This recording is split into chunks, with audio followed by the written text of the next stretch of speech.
Assalamualaikum warahmatullahi wabarakatuh. Bismillahirrahmanirrahim. Min niyati ridha'illah wa li husuli syafa'ati Rasulillah sallallahu alaihi wasallam wa li qadha'i hawaijina wa hawaijikum min hawaijid dini wad dunya wal akhirah. ولفتوح قلوبنا وقلوبكم وقلوبهم فتوح العارفين فتوح العلماء العاملين الصالحين وعلى ما نووا بالسلفون الصالحون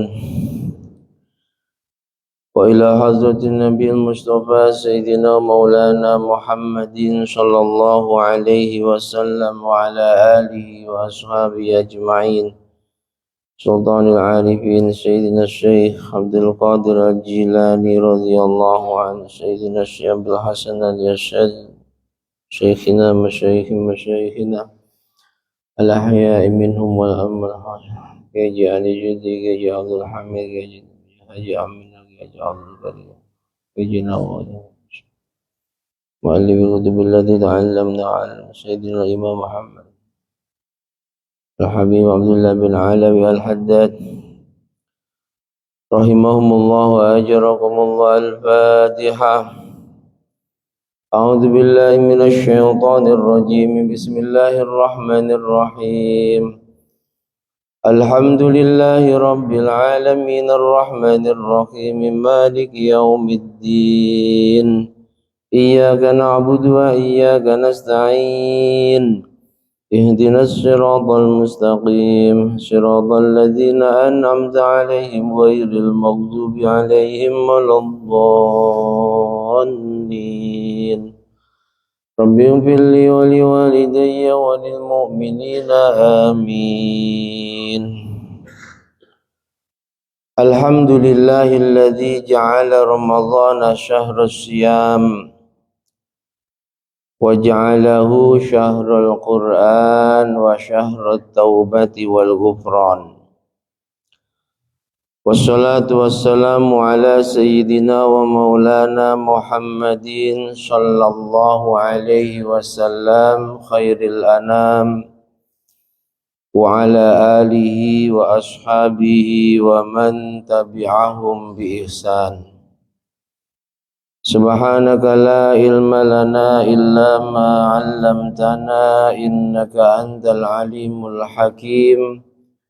Rabbi shrah li sadri wa yassir li amri wahlul 'uqdatam min lisani yafqahu qawli. Amin. Amma ba'd. Yang sama-sama kita hormati, kita muliakan segenap jajaran pengurus dan Dewan Kemakmuran Masjid Darussalam Perumahan Kurnia Jaya Alam.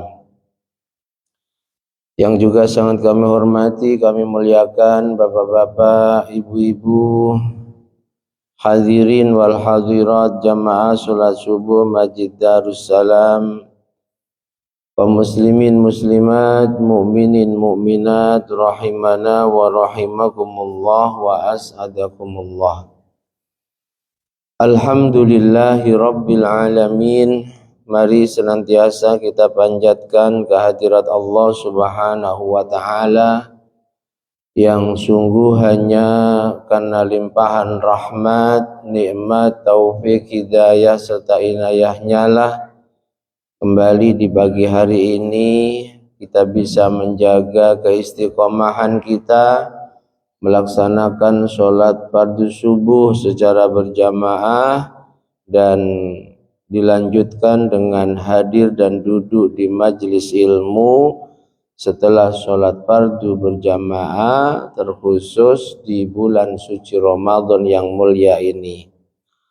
Mudah-mudahan hadirnya kita ini tergolong orang-orang yang disebutkan Nabi dalam sebuah hadisnya, man hadhara majlisal ilmi fi Ramadan, barang siapa yang hadir di majlis ilmu di bulan Ramadan, katabahullahu ta'ala bikulli qadamin ibadata sanah, maka sungguh Allah akan tulis baginya setiap langkah kakinya seperti melakukan ibadah 1 tahun. Wa yakunu ma'i tahtal arsh, dan kata Nabi, kelak akan berkumpul bersamaku di bawah naungan arasy-Nya Allah. Mudah-mudahan, amin, amin, Allahumma amin. Sholawat salam semoga senantiasa tercurah limpahkan keharibaan beliau junjungan alam Nabi Agung Muhammad sallallahu alaihi wasallam biqaulina Allahumma salli wa sallim ala sayyidina Muhammad wa ala ali sayyidina Muhammad. Semoga kita semua benar-benar diakui oleh Rasulullah sebagai umatnya dan kelak di hari kiamah mendapatkan syafaatnya. Amin, amin, Allahumma amin. Bapak Ibu jamaah semuanya yang dirahmati Allah, kajian rutin kita kitab An-Nashaihud Diniyah pagi hari ini pembahasan masih tentang masalah hati ya. Hati ini penentu baik dan buruknya anggota tubuh kita. Nabi telah ingatkan, ala inna fil jasadi mudghah. Ingat, sungguh dalam tubuh ada segumpal daging. Idza sholaha sholahal jasadu kullu wa idza fasada fasadal jasadu kullu. Yang ketika segumpal daging ini baik, maka seluruh tubuh menjadi baik, dan sebaliknya ketika segumpal daging ini rusak, maka seluruh tubuh pun menjadi rusak. Alah, ingat, wahia al-qalb, segumpal daging itu adalah hati. Bismillahirrahmanirrahim. Qala al-muallif rahimahullahu ta'ala wa nafa'ana bihi wa bi ulumihi wa bi asrarihi wa bi anwarihi fid dharain amin. Beliau Al-Habib Abdullah bin Alawi Al-Haddad menasihati kita semua, wa alamu ma'asyiral ikhwan, ketahuilah wahai saudara-saudaraku, kita semua ini, ayyadanallahu wa iyyakum, semoga Allah terus menguatkan imanku dan iman kalian semua. Anna khairal qulub wa habbahullah ma kana nadhifan naqiyan minal batil wasyukuk. Sungguh hati yang terbaik, hati yang paling dicintai oleh Allah adalah hati yang benar-benar bersih, hati yang selalu lembut, bersih dari perkara-perkara yang batil, bersih dari keraguan tentang Allah, yakin akan Allah sebagai Tuhan, yakin tentang sifat-sifat wajibnya Allah, tak ada keraguan sama sekali. Hati yang tidak berisi niat-niat jahat dan buruk pada orang lain. Wa ma'ani syarri kulliha, yang benar-benar bersih dari hasud, yang benar-benar bersih dari sombong, dari riya, dan dari kotoran-kotoran atau penyakit-penyakit hati yang lain. Yang kalau kita meminjam istilahnya Al-Imam Abi Hamid Al-Ghazali, kotoran hati, penyakit hati itu muhlikat, perkara yang bisa membinasakan. Membinasakan apa? membinasakan amal ibadah kita. Kita ini beribadah pengen ibadah kita nolong kita, betul ya? Kita ingin beribadah, pengen ibadah kita membawa kemanfaatan dunia akhirat kita. Tapi ingat, kalau kita beribadah, kita perbanyak ibadah kita. Yang kita buru hanya kuantitas jumlah ibadah kita tanpa kita memperdulikan kualitasnya. Menjaga bagaimana supaya ibadah kita benar-benar ibadah yang diterima. Maka ketahuilah, ibadah yang hanya buru kuantitas tanpa memperdulikan kualitas, sungguh ibadah yang tak akan bisa menolong kita kelak di hadapan Allah Subhanahu wa taala, menolong, menyelamatkan dari prahara dan kedahsyatannya akhirat. Sehingga apa? Kecuali kita boleh, bahkan dianjurkan memburu kuantitas, jangan dilupakan ada yang lebih penting dari itu, yakni menjaga, meningkatkan kualitas ibadah kita. Jangan sampai kita campuri ibadah kita dengan muhlikat, perkara yang bisa membinasakan, yang menghancurkan. Ibarat ibadah kita ini sebuah bangunan, hancur gara-gara ada dalam hati kita kotoran-kotoran hati. Wa'iyan lil haqqi wal hadi, hati yang terbaik dan sangat dicintai oleh Allah, ini hati yang isinya hanya kebenaran, hati yang inginnya memberikan petunjuk kepada yang lain, menasehati, juga mau menerima nasihat. Karena hati yang sombong, yang kalau kita biarkan ada dalam hati kita kesombongan itu, tidak segera kita taubati, sampai akhirnya naudzubillah kita menghadap Allah masih membawa dosa sombong, itulah hati yang menjadi sebab kita tidak akan bisa masuk ke dalam surganya Allah.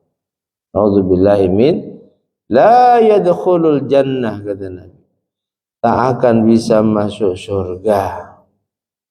Man fi qalbihi, orang yang dalam hatinya misqalu dzarratin min kibr, ada kesombongan meskipun hanya sebobot darah.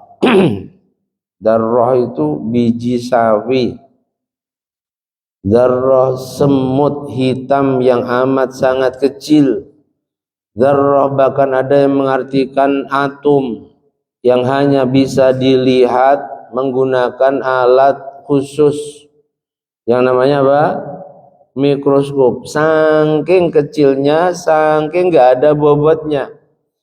Meskipun seberat itu, kalau ada dalam hati kita kesombongan dan tidak segera kita taubati, kita menghadap Allah dalam kondisi hati kita ada kesombongan, kata Nabi, la yadkhulul jannah. Naudzubillah, tak akan bisa masuk surga. Bagaimana penjelasannya? Penjelasannya, kunci orang masuk surga itu mati iman. Betul ya? Kalau matinya tidak iman, meskipun selama hidupnya terkenal ahli takwa, ahli iman, ahli soleh, bahkan dia tertakwa, tersoleh, teriman di zamannya, tapi naudzubillah mati tanpa iman, jangan berharap masuk surga. Sebaliknya, kalau orang mati iman, meskipun dalam perjalanan hidupnya dia pernah tidak beriman kepada Allah, pernah menyekutukan Allah, pernah bencinya luar biasa pada Allah, sehingga memusuhi Allah, memusuhi Rasulnya Allah, tapi Allah takdirkan dia mati iman, maka ketahuilah iman sesaat menjelang kematiannya itu bisa menghapus kekufuran, kesyirikan selama hidupnya, juga menghapus dosa dan maksiat serta keburukan selama hidupnya. Kebanyakan orang mati tanpa iman itu penyebabnya hatinya dipenuhi kesombongan. Makanya Nabi katakan tak akan bisa masuk surga. Artinya orang banyak mati tanpa iman yang menyebabkan dia tidak akan masuk surga itu selama hidupnya hatinya penuh dengan kesombongan dan gak ditobati. Qila ya Rasulullah wa mal kibr. Sahabat sampai bertanya, ya Rasulullah, sombong itu apa? Kok sampai begitu bahaya? Menjadi sebab seseorang tidak akan bisa masuk surga. Al-kibru huwa batrul haq wa ghamtun nas. Nabi jawab, sombong adalah satu, batrul haq, tak mau menerima kebenaran.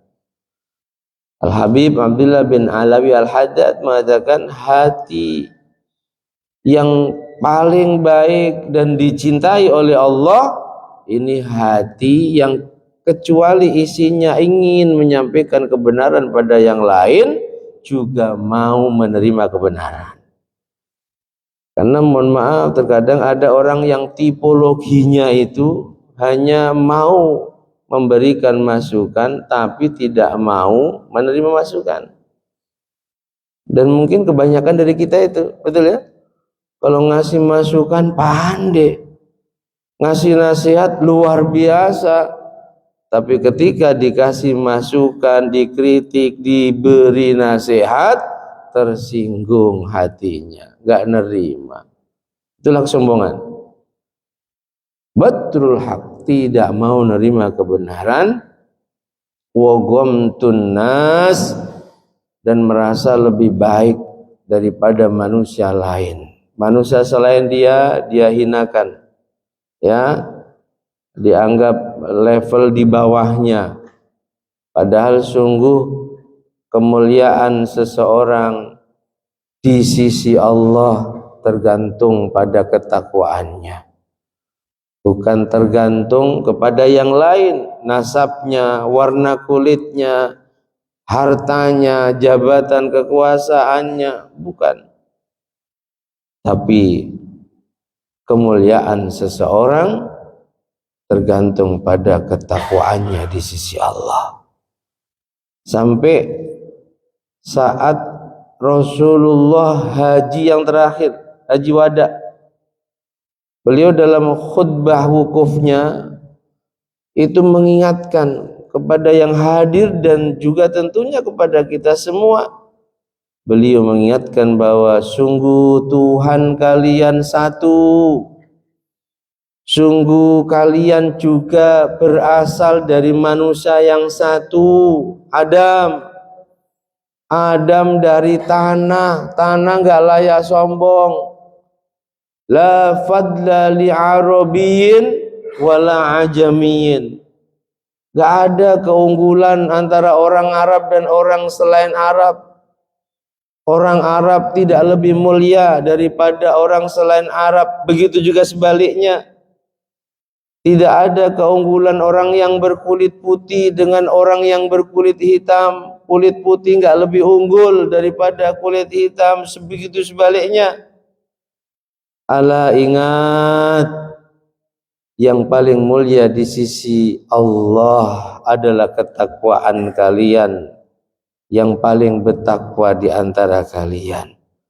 Bukan kok yang memiliki kulit putih lebih mulia dibanding kulit hitam.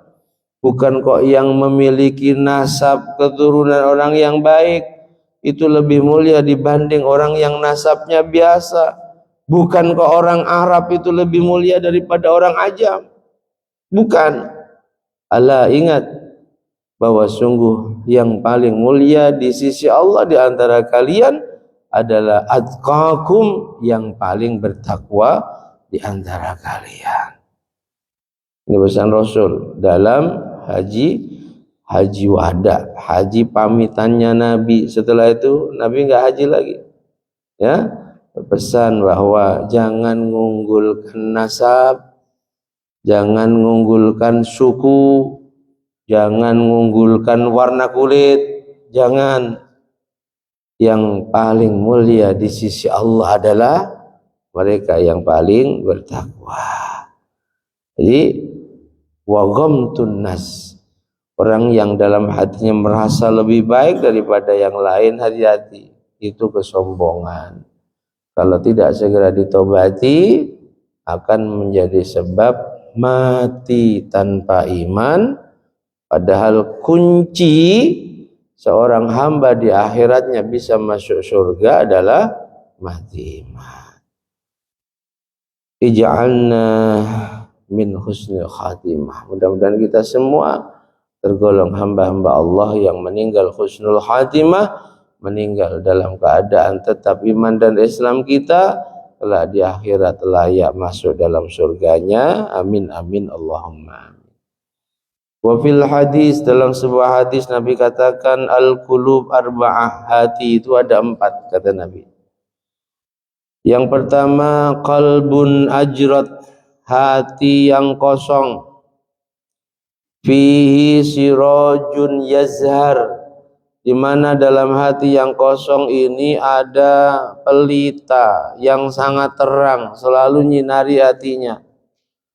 Kosong dari suudzon, kosong dari hasud, kosong dari sombong, kosong bersih, ada pelita di dalamnya yang selalu menyinarinya. Wadzalika qalbul mu'min, dan itulah hatinya orang-orang yang beriman kepada Allah, yang imannya sempurna. Wa qalbun aswad mangkus, yang kedua kata Nabi, hati yang hitam mangkusun dan terbalik.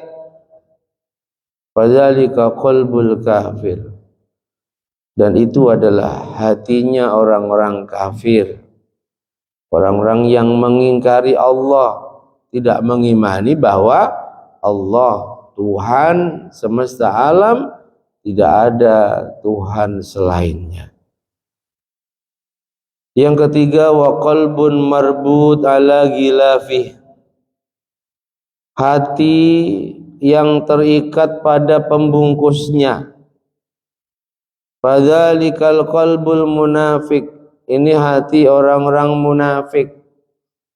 Tergantung bagaimana kondisi keimanannya, terkadang baik, terkadang buruk, tergantung bungkusnya. Munafik itu Bapak Ibu, ada munafik akidah, ini kafir. Seperti orang-orang munafik di zamannya Rasulullah yang didengkoti oleh Abdullah bin Ubay bin Ka'ab, Abdullah bin Ubay bin Salul. Ini didengkot munafik, zahirnya ngaku iman, tapi di belakang Rasulullah memusuhi Rasulullah. Di belakang Rasulullah selalu memprovokasi, menghasut agar para sahabat benci pada Rasulullah. Dan titik suksesnya Abdullah bin Ubay bin Salul ketika perang Uhud, awalnya jumlah pasukan muslim itu bukan hanya 313, bukan, lebih dari itu. Di tengah perjalanan Abdullah bin Ubay bin Salul mampu menghasut, memprovokasi pasukan muslim sehingga balik kanan. Di tengah perjalanan itu pinternya Abdullah bin Ubay bin Salul menghasut pasukan muslim, ditakut-takuti, kamu istrimu masih muda, anakmu banyak, hartamu juga banyak, kalau kamu nanti perang mati gimana nasib istrimu, jadi janda nanti. 300 lebih, sebab provokasinya Abdullah bin Ubay bin Salul balik kanan, gak jadi ikut perang. Yang qadarullah di perang Uhud itu kaum muslimin kalah, Nabi terluka. Nah, itu kafir akidah, munafik akidah. Yang kedua, munafik akhlak, masih statusnya mukmin tapi perilakunya seperti orang-orang munafik di zaman Nabi yang kafir. Akhlaknya orang munafik itu idza hadasa kadzaba. Kalau ngomong suka dusta. Yang kedua, wa idza wa'ada akhlafa. Kalau janji suka ingkar. Dan yang ketiga, wa idza tumina khana, dipercaya khianat. Makanya kalau ada orang kok punya 3 akhlak buruk ini, ya sama dengan orang munafik. Cuma munafiknya munafik akhlak. Statusnya masih mukmin. Kalau Abdullah bin Ubay bin Salul itu memang ngaku imannya di depan Rasul saja. Di belakang Rasulullah sangat memusuhi Rasulullah. Meskipun demikian, itulah iman ya, hidayah. Punya anak yang beriman, punya anak yang sangat dekat dengan Rasulullah, punya anak yang selalu bersamai Rasulullah, yang bernama Abdullah. Jadi Abdullah bin Ubay bin Salul. Ketika ayahnya mati, anaknya datang pada Nabi, ya Rasulullah, bapakku meninggal, tolong sholati jenazah bapakku, doakan. Sahabat Abu Bakar, Umar mengingatkan Rasul, ya Rasul, sudah jelas dia kafir, selalu memprovokasi umat Islam untuk membencimu, jangan ya Rasul, jangan sholati dia. Umar ngelarang, Abu Bakar ngelarang. Tapi Rasulullah itu Masya Allah, hatinya sangat lembut, penuh kasih dan sayang.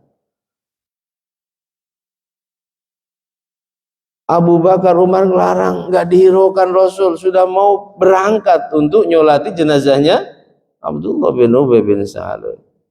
Turun ayat negur Rasulullah, yang lewat ayat inilah menjadi dalil haram doakan non muslim yang sudah meninggal. Meskipun itu ayah kandung, anak kandung, istri tercinta, suami tercinta. Kalau masih hidup boleh. Ayatnya berbunyi, wala tusalli ala ahadim minhum mata abada. Muhammad, jangan sekali-kali kamu nyolati, doakan pada salah satu di antara mereka yang sudah mati, jangan. Jadi doakan non-muslim kalau sudah meninggal haram. Dalilnya ayat ini nih. Rasul sudah mau datang nyolati, doakan jenazahnya siapa? Dedengkot munafik yang bernama Abdullah bin Ubay bin Salul, sebab gak tega punya anak beriman. Abu Jahal yang demikian dilaknat itu punya anak juga beriman, namanya Ikrimah. Abu Lahab yang sampai namanya disebut dalam Al-Quran, dilaknat oleh Allah, punya anak namanya Durrah juga beriman. Makanya yang saat ini beriman gak boleh sombong pada orang yang tidak beriman. Sebab bisa jadi entah kapannya iman kita dicabut oleh Allah, diberikan padanya, dan kekufurannya diberikan pada kita. Doakan. Kalau itu sahabat karib kita, doakan. Apalagi ketika sahabat kita itu Masya Allah jiwa sosialnya tinggi, terkenal kebaikannya, doakan. Sebagaimana ketika Nabi melihat potensi yang ada dalam diri Umar bin Khattab dan Amr bin Hisham, beliau tiap hari berdoa, Allahumma a'izzal Islam bi ahadi Umarain. Ya Allah, muliakan Islam dengan salah satu dari 2 Umar ini. Karena 2 orang ini potensinya luar biasa. Pemimpin yang disegani, cerdas, jiwa sosialnya tinggi, pengikutnya banyak. Kalau mereka bisa masuk Islam, semakin jaya Islam. Sehingga Nabi berdoa, masih non muslim statusnya itu, Allahumma a'izzal Islam bi ahadi umarain. Ya Allah, agungkan muliakan Islam dengan salah satu dari dua Umar ini. Satu Umar bin Khattab, satu Amr bin Hisham. Dijabah oleh Allah, yang dapat hidayah Umar bin Khattab. Amr bin Hisham tetap dalam kekufurannya, sehingga Amr bin Hisham yang terkenal cerdas, berpikirnya realistis, kok enggak beriman? Itu orang pintar yang sangat bodoh. Akhirnya diberi julukan Abu Jahal. Nah, itu namanya Amr bin Hisham. Yang Nabi pernah berharap dengan harapan yang sangat besar, sampai terus didoakan agar Amr bin Hisham menjadi beriman. Ya, ini masalah iman. Jadi kita nggak boleh sombong. Yang mentang-mentang sekarang lagi beriman, apalagi sekarang ahli soleh, ahli majlis, nggak boleh menganggap remeh pada mereka yang belum beriman. Ini hati yang terikat dengan bungkusnya, tergantung bungkusnya bagaimana. Ini hatinya orang munafik. Munafik sekali lagi ada munafik akhlak. Ya kita inilah. Kalau kita mau jujur, Bapak Ibu, perilaku orang munafik ada pada kita, ya. Ngomong masih sering dusta. Apalagi kalau kita punya kepentingan, banyak dustanya daripada jujurnya. Betul ya? Kalau janji masih suka kalau dipercaya masih suka khianat. Tapi kita hanya munafik akhlak, status kita masih beriman, dan semoga Allah terus jaga iman kita sampai kita menghadapnya. Amin amin Allahumma amin. Yang keempat, wa qalbun musaffahun fihi iman wa nifaq. Hati yang sangat luas, tapi ini bahaya. Karena hati yang luas dan liar itu terkadang dia beriman, mukmin, tapi terkadang dia juga munafik. Tidak punya prinsip yang kuat. Pemasalul iman fihi masalul baqlah yamudduhal ma'ul ad. Perumpamaan iman dalam hati yang keempat ini seperti al-baqlah.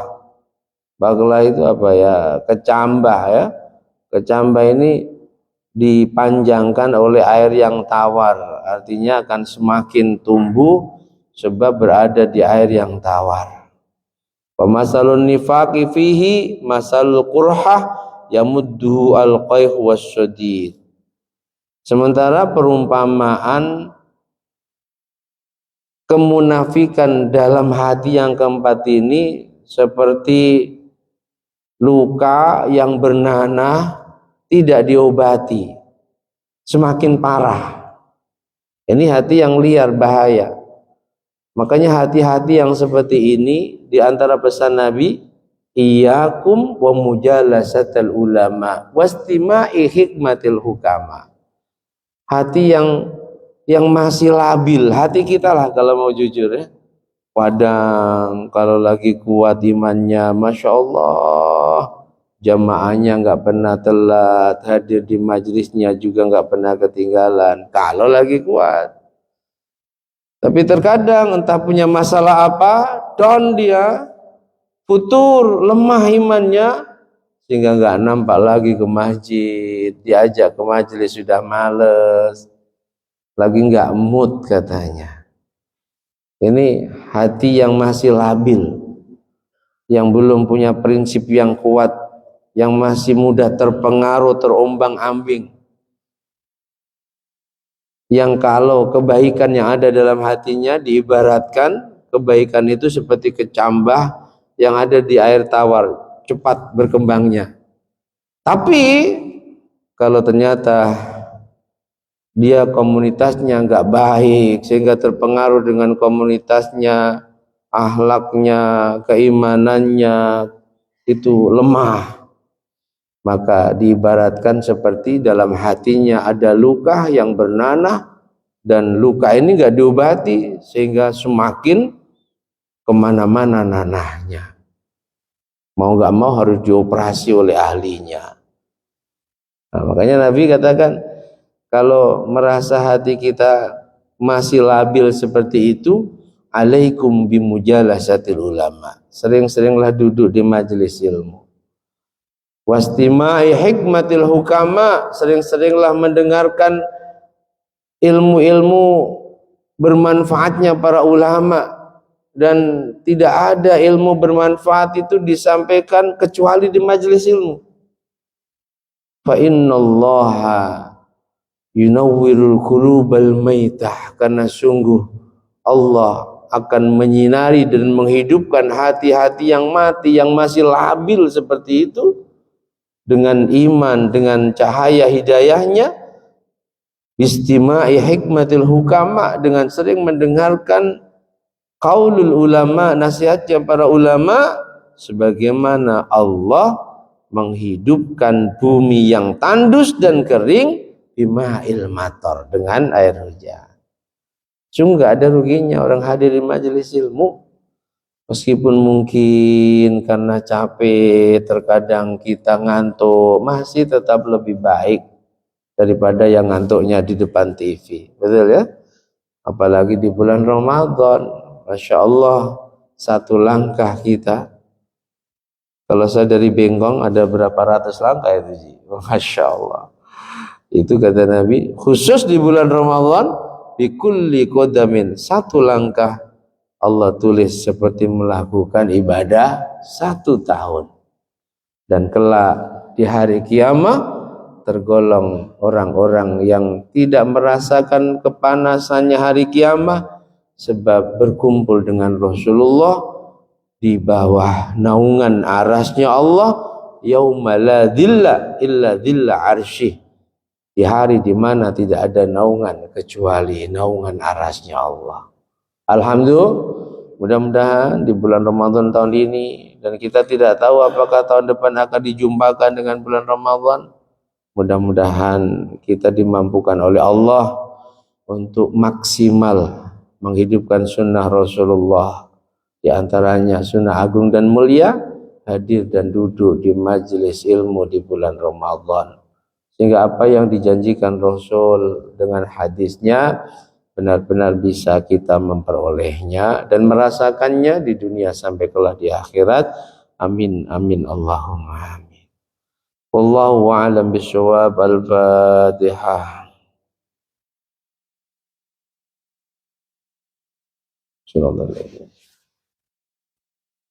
Bismillahirrahmanirrahim. Alhamdulillahi rabbil alamin. Allahumma salli wa sallim ala sayyidina Muhammad wa ali sayyidina Muhammad.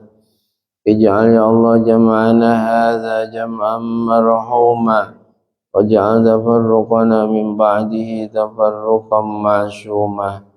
Allahumma anfa'na ma 'allamtana wa 'allimna ma yanfa'una wa zidna ilman nafi'a wa 'amalan shalihan. Allahumma ij'alna min ahli al-istiqamah. Allahumma ij'alna min ahli al-istiqamah warzuqna husnal khatimah. Allahumma rabbana taqabbal minna as-salata was-siyama wal-qiyam. Allahumma rabbana taqabbal minna as-salata was-siyama wal-qiyam. Allahumma ajinna minan nari ya mujir ya rabbal alamin. Wasi' alaina rizqana ya Allah, wa adim alaina khalqaka birahmatika ya arhamar rahimin. Rabbana taqabbal minna innaka antas samiul alim. Sallallahu ala sayyidina Muhammad wa alihi. Alhamdulillahi rabbil alamin. Bismillahirrahmanirrahim. Wal 'ashri innal insana lafi khusrin illa alladhina amanu wa 'amilus solihati wa tawassaw bil haqqi wa tawassaw bis sabr.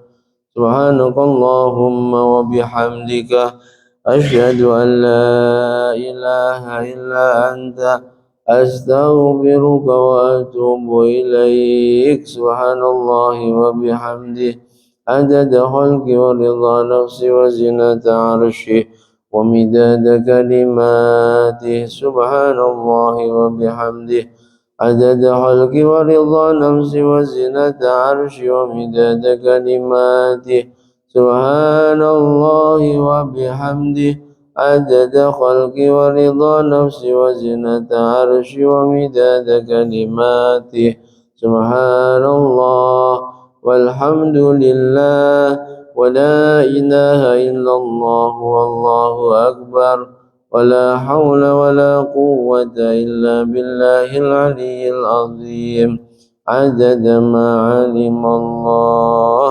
وزنة ما علم الله وملء ما علم Allah. Demikian, ada kurang dan lebihnya mohon maaf. Akhirul kalam, adzanallahu wa iyyakum ajma'in wal 'afu minkum. Assalamualaikum warahmatullahi wabarakatuh. Sallu ala Nabi Muhammad.